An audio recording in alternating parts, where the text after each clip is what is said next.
And now, our feature presentation. Is a hypnotic learning program.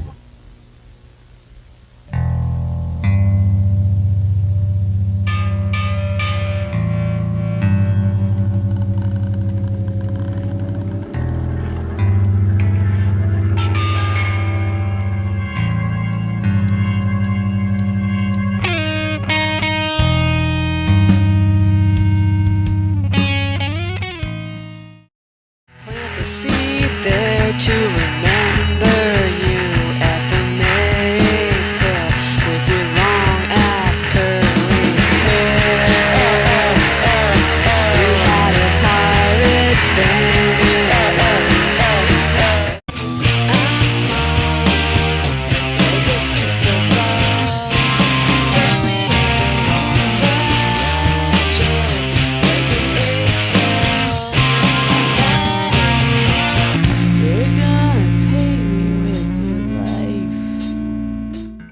Would it be y'all? Rezin 47 up here again, coming at you with a brand new installment in the What You Know About series. This is episode 4, and in this installment, I'll be breaking down the history of this one band I've just been going berserk over for the past year and a half since I discovered them. It quickly became one of my favorite artists of all time. They're life-changing and very important to me. And I'm talking about one rock band from Boston, Massachusetts, active from 1992 to 1998, known to the world as the second element of the universe. And what am I talking about? I'm talking about Helium. Now, Helium, their lineup is as follows. Mary Timony, the guitarist and vocalist. Sean King Devlin, the drummer. Brian Dutton, the bassist from 92 to 94. Ash Bowie, the bassist from 94 to 98. And Kendall Jane Mead, the keyboard/secondary vocalist in 98. So, I discovered Helium last year, mid-January. One night I was marathoning some Beavis and Butthead music segments, and I run across this one video titled I'll Be Damned. And I know it's one of the segments. I saw the logo. I saw their logo. But the picture and the thumbnail was just a black and white guitar. So I clicked on it, and it turned out to be Beavis and Butthead's reaction to the Past Trick video. So I'm listening and seeing all this shit. They're roasting Mary Timony and just going completely off topic like they always do. But I'm more focused on the music and the video itself more than what they're actually bringing to the clip I saw. And from what I was able to hear and see, I liked it. So after that, I looked up the video to hear and see everything for myself. And I was blown back by it all. What I saw and what I heard was not like anything else I ever heard before up to that point in my life. So I found out what album that song was on, The Dirt of Luck. Started bumping that. And soon listened to the Dirt of Luck album in full. And my mind was completely just blown back, and I was sold on Helium and never looked back since. So the history of Helium, how does it go? Well, before Helium even existed, Mary, Sean, and Brian, they were all in different bands in the early 90s. Mary Timony is originally residing from Washington, D.C., and from 1990 to 92, she was in a different band called Autoclave. And she was the guitarist and vocalist in that band, and she was accompanied by Christina Bollat, vocalist and bassist, Nikki Chapman, secondary guitarist, and Melissa Burkoff, the drummer. They only put out 2 EPs in their run, Go Far in 1991, and a self-titled EP in 92.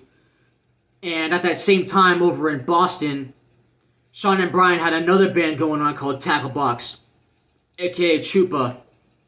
Sean was still a drummer, Brian was still a bassist, but they were joined by Mary Lou Lord, the vocalist, and James Hatfield, the guitarist. But that band folded fast as well because Mary Lou didn't want to play guitar, and she was rolling with James Hatfield, so they both left together, and it was just left with Sean and Brian again. So sometime in 92, Timony moves from DC to Boston to pursue college at Boston University, and ends up meeting Cheyenne and Brian and Sean. Tried out for the band, made it, and so Tackle Box becomes rechristened to Helium.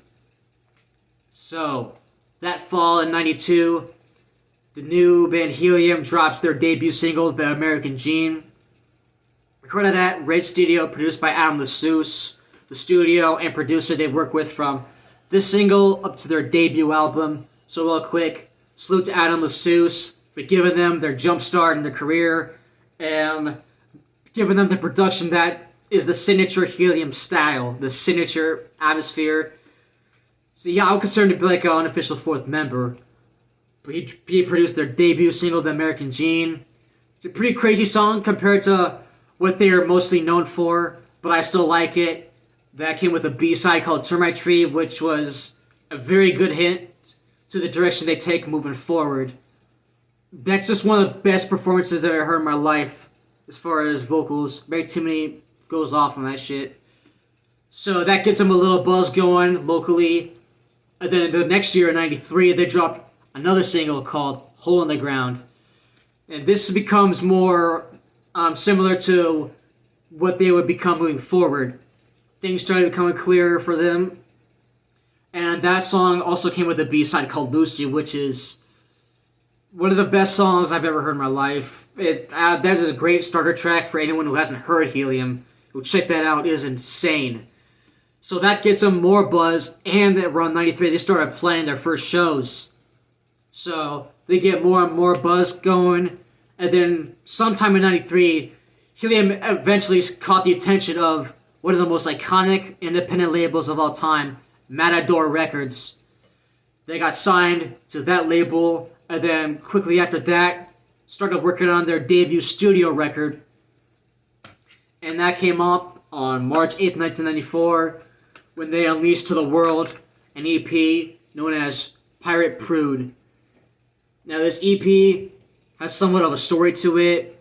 It's about this woman who's an abuse victim, becomes a prostitute, and then turns into like a vampire serial killer. But the way this album is sequenced, the story from tracks 1 to 7 plays backwards. So if you rearrange the sequencing backwards 7 to 1, you hear the story unfolding the way it was thought out. I've never would have expected that from what I listened to, but it makes a lot more sense hearing it, in reverse chronological order. Very clever idea, salute to Mary Timony and Helium on that idea. She was in the most pissed off headspace writing this record. So, you get a lot of themes about prostitutes, money, murder, fucking, what else, vampires, like I mentioned, blood, etc. And this is musically their heaviest and dirtiest record. If you still love hard, heavy shit, great starter album for you is Pirate Prude. Like with their song Baby Vampire Made Me. Very heavy and just dirty and noisy. I love that song. I wish I had a video. That would have been really cool. Oh, man, fuck. I love that song. But the one track everybody knows this album for is Triple X. You're Gonna Pay Me With Your Life. Classic. That video actually got him on Beavis and Butthead even before Pat's Trick. And I love that one even more. Like, Beavis talking about the TV is on slow. Fuck, what am I okay. Yeah, Baby Vampire Made Me. Going back to that track real quick. There's this book about the history of like vampire songs called Dracula FAQ. And that song got a shout out in it, so that was pretty dope. We got Triple X, did a video for that song, got him on Beavis and Butthead, got him more recognition. So later in 94, they started playing a few more shows, and somewhere along that timeline, Brian Dunn left the band for unconfirmed reasons, but shortly after that, they picked up another bassist, Ash Bowie, who was in another band at the time called Polvo. After he heard one of Timony's demos, liked what it sounded like, tried it out, and got in the band. So, in the summer of 94, with the new lineup and new bassist, Helium returns to Red Studio, regroups with Adam Masseuse and starts working on their first full-length debut album. So, around this time, when they started working on this new album, started experimenting with a lot of different stuff. Like, Mary Timony started playing more instruments, like drums and bass, even introduced keyboards to the Helium sound on this album. And don't quote me on this is just my hypothesis, but I think the keyboard she was using was the Casio 405. Now, I have the insert and vinyl, and it has the history of Helium told by the members themselves on one of those sleeves. She mentions using a Casio keyboard, and from the videos I saw in each one, I think it's the 405. Could be wrong though, but she was bumping a lot of like Dre Snoop, like Chronic and Doggy Style. So like those Death Row G-Funk synths had a big influence on the making of this new album. And she was playing like a lot of Sonic, so like those dirty, fuzzy Sega synths, also an influence. But at the same time, she fell into a depression around this time. Started thinking about death a lot and how scary it is, because it's scary because of the unknown. So that starts clouding her mind, but she starts writing a lot of dark lyrics around all that. And she at that same time, she was wanting to make the album sound as dirty as possible.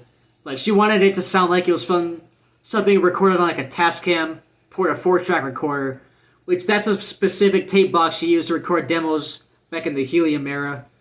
So, just wanted to make a real dirty and fuzzy album. But, at the same time, make it sound crisp. So, they knock out their first full-length record from the summer into the fall of '94, mix and master it, and by spring 1995, March 21st, 1995 specifically, Helium unleashed to the world their very first full-length LP, The Dirt of Luck. It's my favorite Helium album. I think it's a fucking masterpiece. Every track is killer. You know, there's like no time wasted on this album. No, there's like not one boring moment to me. It's one of my favorite albums of all time, all genres considered. It's life-changing. I'd say this should be like in the Library of Congress or in 1001 Albums to Hear Before You Die. I think very highly of this album. And they reached a complete new plateau with this record. Like with the new member Ash Bowie, with the synth experimentation, just the darker lyrics, still keeping that fuzzy dirtiness that they had on Pirate Prude, but it's more refined. So this is like, I think this is where they found themselves. Pirate Prude was great. It was like dark, it was like grimier, but this is where they found their signature style, in my opinion. Mary Timony's musicianship reached A-class status here. Her voice, vocal melodies, riffs, and like keyboard and the guitar tones, all A+ level. And you know, this is where her ear for melodies just skyrocketed and started making a lot more catchy material here. And one thing also, she's also an artist, so she painted this album cover / track list. Real cool. It's like a monk meditating or something. And I only picked up on this recently, but you see that right there? That's the logo they had from the Pirate Prude era, so it was a nice nod to that. But yeah, Sean Devlin, it's for him. Still is dope on the drums. Sound a little dustier, but Ash Bowie's new presence in the band, to me, it took Helium from level 9 to level 10. His like dirty, chunky bass just adds a complete new vibe to Helium. Like I said, Timony was in a depression around this time, so the lyrics and even like the sound of the album is just dreary and misty and just, yeah, it's dark, it's depressing, but at the same time it's done in a beautiful way, like with the riffs and like the vocal performances. It's there's no other album out there that sounds like this. I mean, very unique, with like that dark but beautiful contrast. I think Mary Timony is one of the best at doing that, in my opinion, from all the music I've heard. But face melting masterpiece right here. I mean, my favorite tracks in here. Pat's Trick, my favorite Helium song, is one I found through. Trixie Star, Silver Angel, Timony's vocals on that are just insane. Medusa, like darker track. Comment number 9, nice interlude. Super Bowl. Super Bowl is one of their first 3 songs from them. I went completely ballistic over. Like the synths in that chorus. Jesus fucking Christ. I just love how it sounds. Like you can definitely hear like that Dre Snoop, like sonic synth influence on that track. But All the X's Have Wings, very dreary song. Oh, the Wind and Rain, also like, you know, just by that title, it's also dark. But goddamn, that's one of their best songs in my opinion. And the last official song on the album, Honeycomb, a beautiful song. You know, just as, I mean, I said everything I need to say about this album. Just listen to this if you want to get into Helium. Great starting album. Look up Pat's Trick. Look up Super Bowl. Look up Honeycomb. Those are the 3 singles. Helium, The Dirt of Luck, released March 21st, 1995. Hall of Fame record. So, one more thing I forgot before I forget. I also got this fucking thing on vinyl. This is the 2017 reissue. But not only that, it's also a gatefold.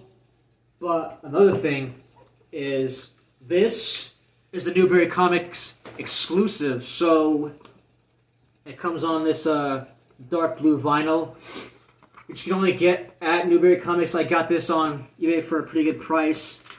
It goes for like $95 or like $80 otherwise. So I just want to show that off. I played it on my turntable before. It sounds really good. They remastered it. So I can hear you little shithead. Alright. So they put out The Dirt of Luck, and they started doing more shows right after that. The Pat's Trick video got them back on Beavis and Butthead. Like I said, that's how I found them. And this is the part that I was really shocked by. They got to play Lollapalooza in '95, right after they dropped their debut LP on an independent label. That is very impressive. I wish they blew them up off that, but unfortunately they only played like a few dates. But after that, they went back to the booth, a new studio this time, cued a Vision Studio, and knocked out another EP, which you could consider like to be like if Dirt of Luck's the appetizer, this would be like the dessert. September 19th, 1995, they put out the Super Bowl Plus EP.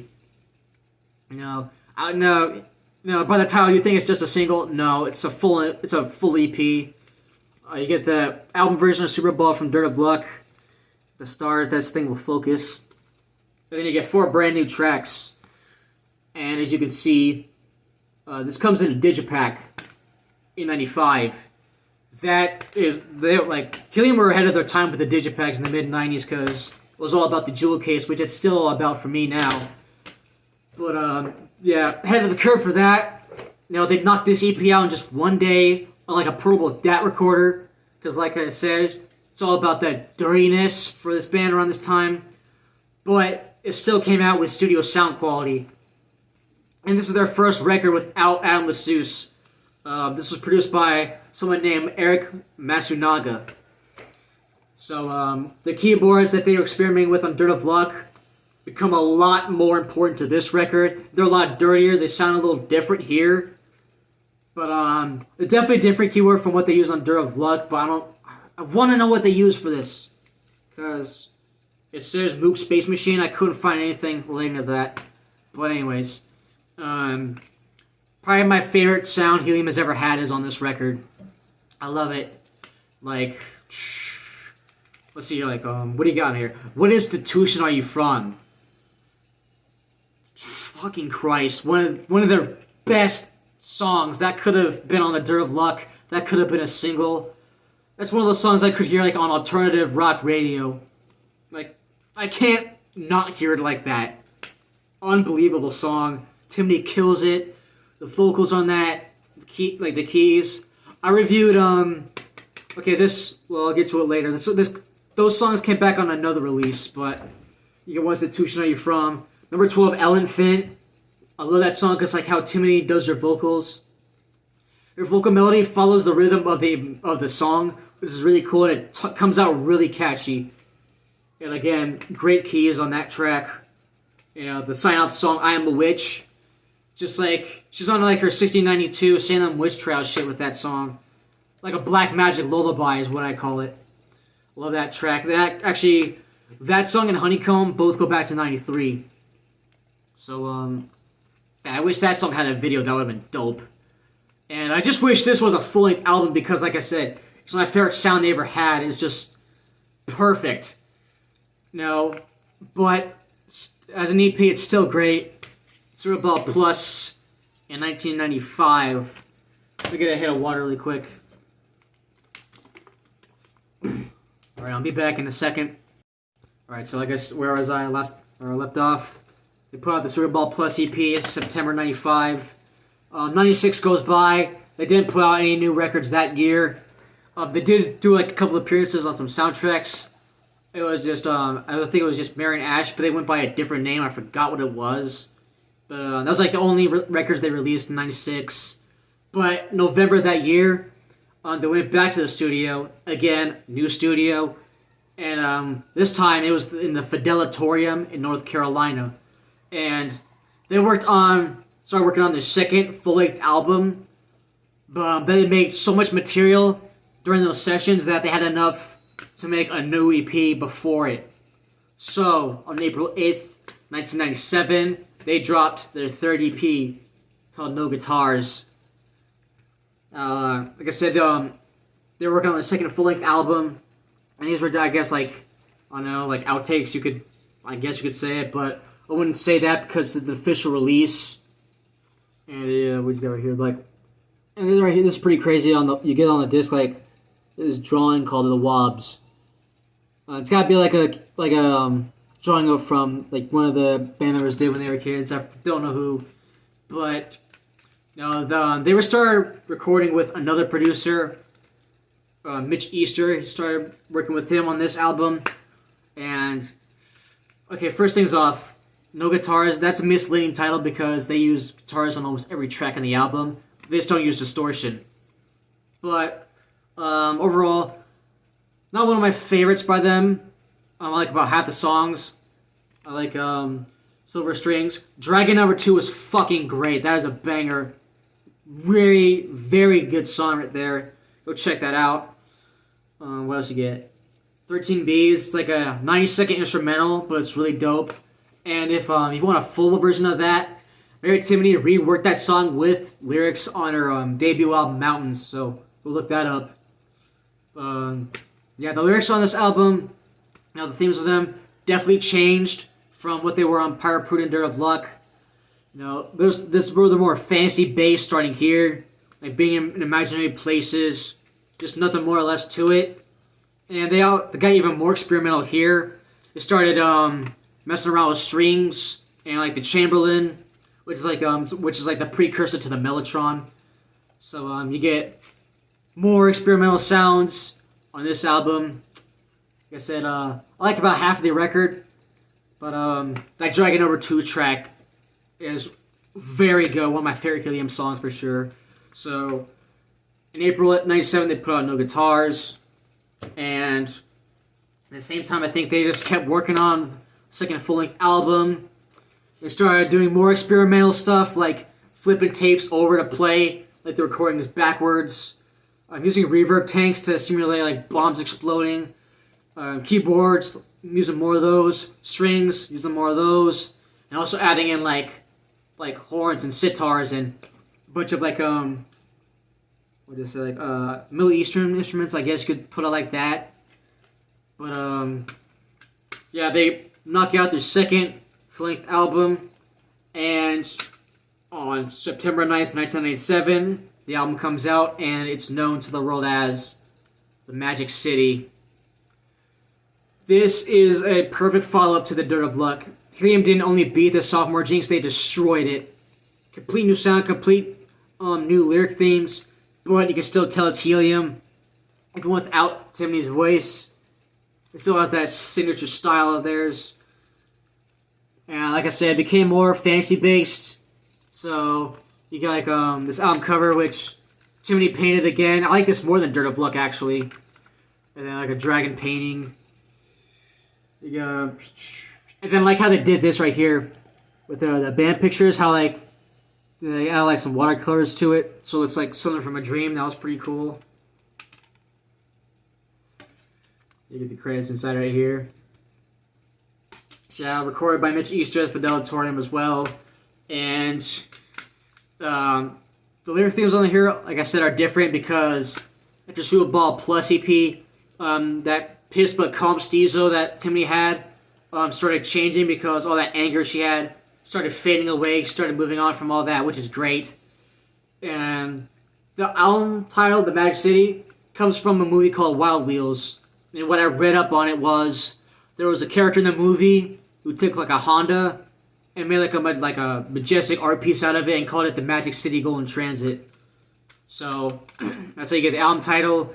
The lyrics on this album relate to that very well. It's more like about escaping from like going to a different universe. What else? Like references to dragons and space, which I love because I'm a space nerd just like Timony is. And Ash also had a hand in the writing of these songs as well. Like he co-wrote half the tracks in here. He also even has his own like solo track called Medieval People, which has like those reverb tank explosions I was talking about. And Mary and Ash's chemistry is just the tightest force gravity. They work so well together. Like, there's one track that I love that they did together. I'll get to later. But classic album. I love how they flipped their style. Love how Timony flipped her lyrics. She sounds a lot more confident here compared to like Dirt of Luck and Power Prude. She's more chilled out too, which you can definitely tell. And this is a great album to like bump at nighttime. Like put the song on, like put a song on like Leon's Space Song at night. It's a complete vibe. Vibration, that's a banger track. Ocean of Wine, my favorite track on the album. Just Aging Astronauts, I love that song. Timony killed it on there. Let It Get the Fire, that's another banger. I think that could have been a single.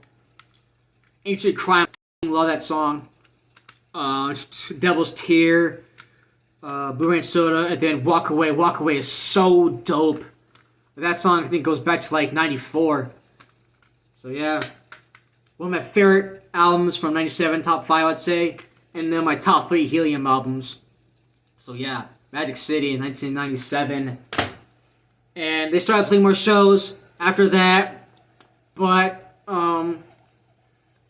because the music wasn't paying their bills and they had to stick to working day jobs to get by, they didn't get to play shows as often as they did back in like they didn't really got to play a lot of shows at all at any time. But they started playing shows less and less often, like in '97 going into '98. And unfortunately, sometime in 1998 or even early '99, Helium folded. And after that, I don't know what Sean and Brian or Ash would do later, moving forward.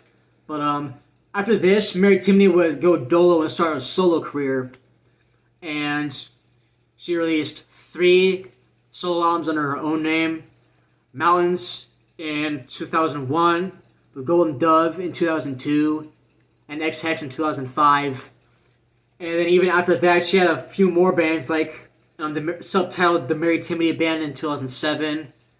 Most knownly, Wild Flag in 2011 with like a couple members from Slater Kinney. And most recently, starting in 2013, she actually has a band called X-Hex, and they put out 2 albums so far, Rips in 2014, and It's Real in 2019.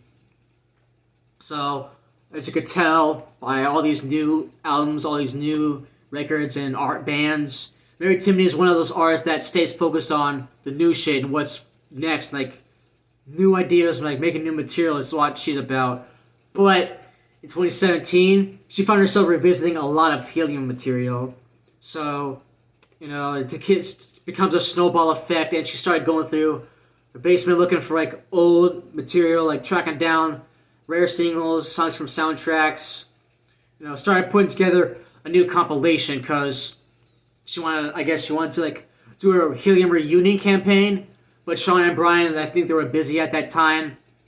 So on May 19th, 2017, the very final Helium record comes out, and everything I say ends with and. Ends with and 2019 or 2017. I mean, it's like one of those incesticide forgotten freshness kind of deal. It's like rare singles and B-sides, but like I think they're all like I think this is like a greatest hits album because all these rare singles and unreleased material. Some of my favorite music of all time is on here, and yes, I bootlegged it. I bootlegged it on Kanaki because I'm a CD person first, and I gotta have this in a CD form. But I had to right my wrong.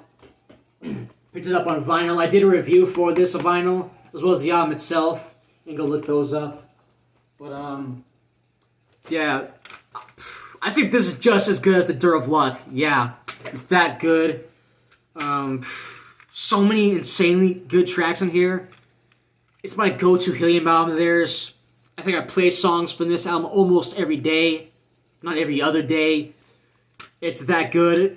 I just can't get enough of it. The material on this is unfucking believable.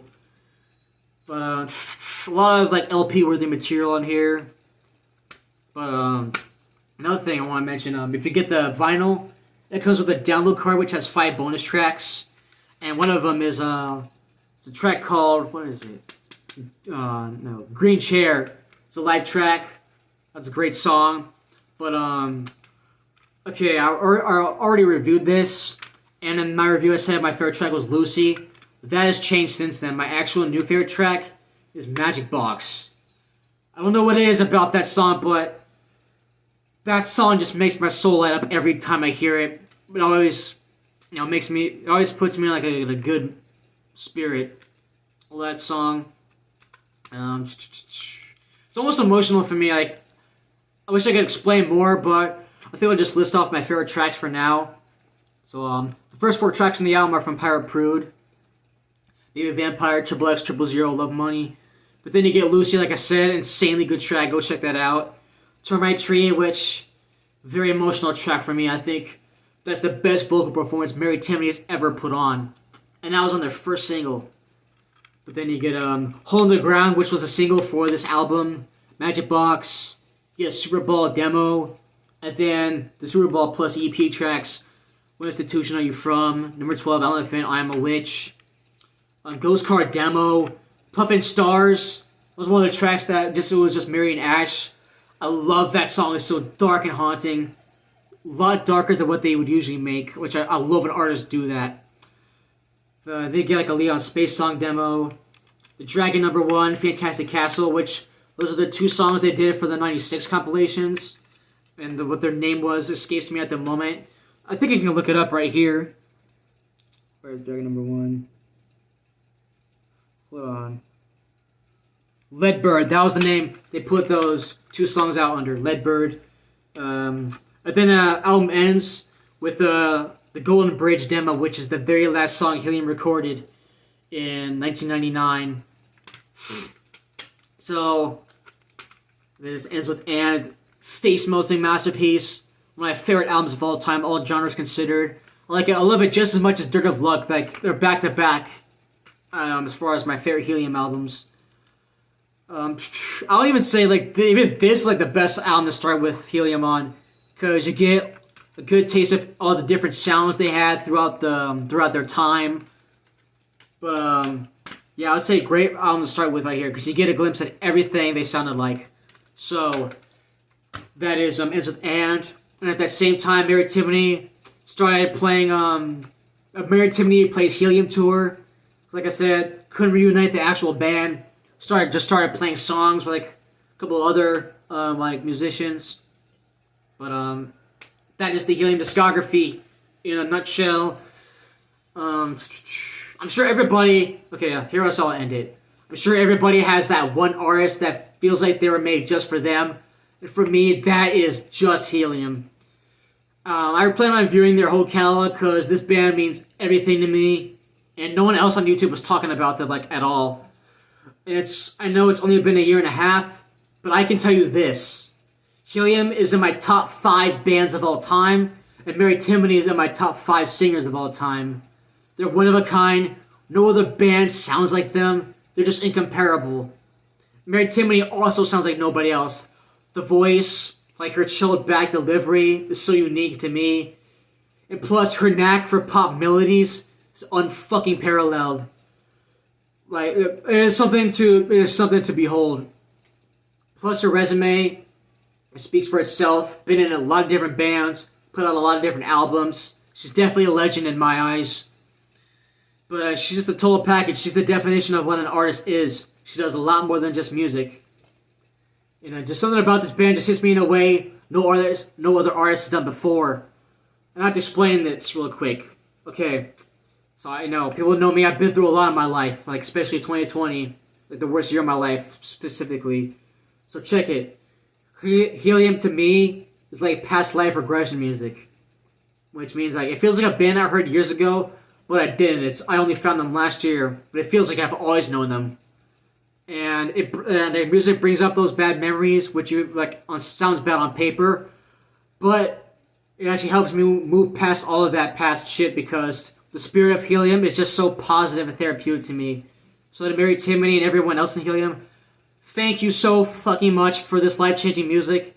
It's helping me move on from the past and it's helping me deal with the present. Unbelievable music. It is incredible. Some of the best stuff that's ever happened to me is finding this band. So, please check this band out because of how they impacted me. Even if you don't like what you hear, at least give them a chance. I think they're just as good as like any other like big name band from the 90s. I love them. I love this band. And yeah, you can expect a Magic City 25th anniversary review coming soon. And I think I'll also review No Guitars. I reviewed every other record. I think I'll have those in the description. But thank y'all for watching. Make sure to like this video, comment on it, subscribe on it, share on it, and check this band out. Because this band needs to be heard by a lot more people. They're so slept on and so underrated. It's almost enrages me. But until then, Rezin 47, over and out.